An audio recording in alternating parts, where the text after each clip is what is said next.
Hi, my name's Tom Greenwood. This is my YouTube channel. Anyway, so it's been a while since I've done any videos. I've been busy with a whole bunch of other stuff in my life. Um, but as you can see, I've had a little bit of time to let the beard grow. Anyway, we'll see how long that goes.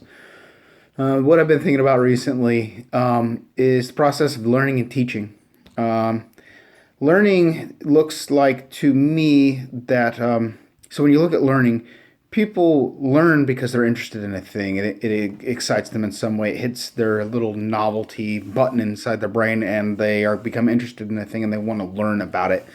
That can be anything from jujitsu to bitcoins to why does Tom post stupid YouTube videos? I don't know, but people want to learn about things when it hits their novelty receptors and they dig deeply into it.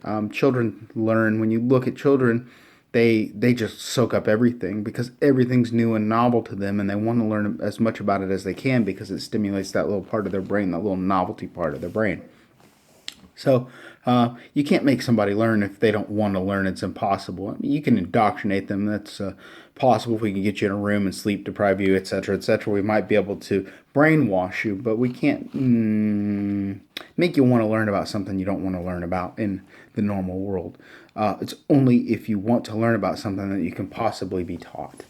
So then we come to the part about being a teacher.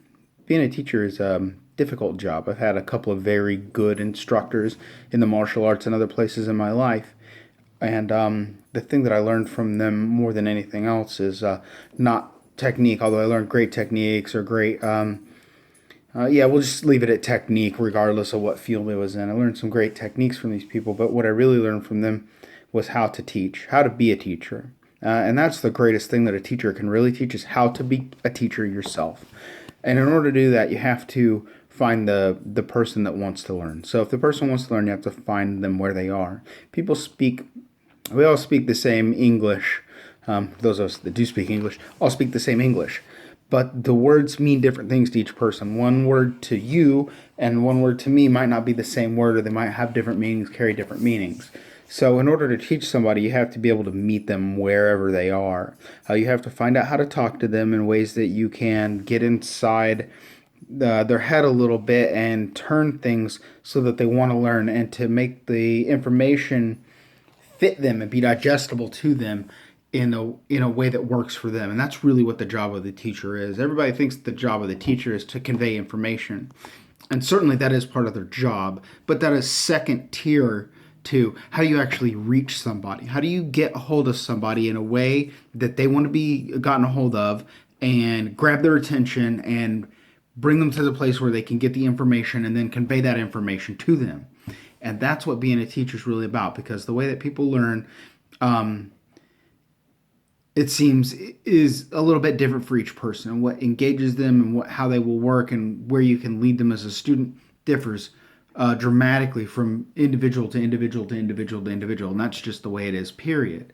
So the job of the teacher is to be able to reach the person, the individual, and do it in a way that cuts through all kinds of bullshit, their thinking, their day, everything, cuts through all their bullshit and engages them to a place where they actually can do the learning and want to be involved with the learning.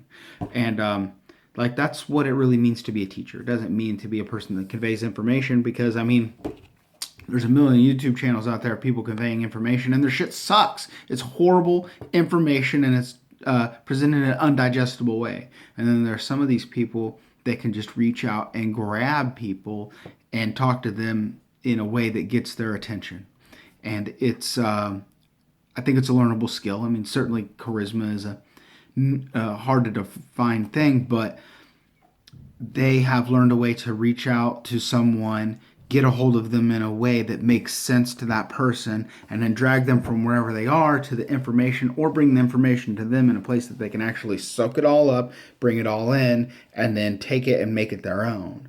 And it's really rare that you find a person who can do that and actually knows what they're talking about. So, yeah, if you ever find somebody that can do that for you, don't let them get away. Because to find a good teacher that can actually teach you and teach another person and teach another person is 1 in 5,000, 1 in 10,000, 1 in I don't know, maybe one in a million. They're very rare. Anyway, so that's my rambling thoughts about thinking and learning and teaching, really, teaching and learning. And anyway, if you like it, cool. Subscribe. I'll be putting out more content in the future. I'm going to try and put out more videos about stuff. I was trying too hard to be all original with all my crap, and it's ultimately unimportant if I'm original or not. What's important is, am I presenting it in a good way that makes sense to you? If this made sense to you, let me know. I'll talk to you later. Bye.